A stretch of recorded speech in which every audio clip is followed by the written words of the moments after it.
Welcome to Penrose Learning, where we make understanding easy. You begin by confirming prerequisites: a charged remote, Android TV with Bluetooth or Wi-Fi, and your phone on the same network. Tap to install the Remote Mouse app now. This is the essential controller that converts touch to cursor.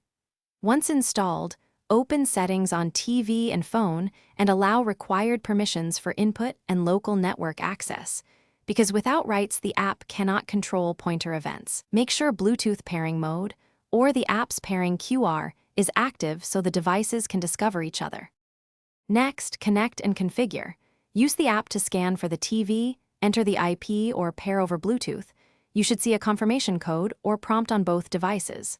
Once connected, tune pointer sensitivity and gesture options, lower sensitivity for precise clicks or increase for faster navigation.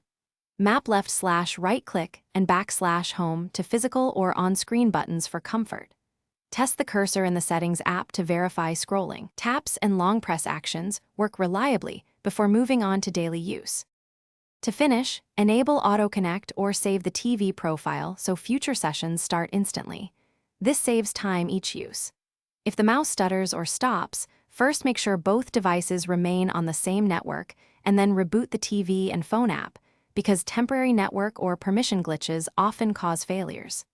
If problems persist, clear Bluetooth cache, regrant input or local network permissions, or, as a fallback, connect a USB OTG mouse to the TV.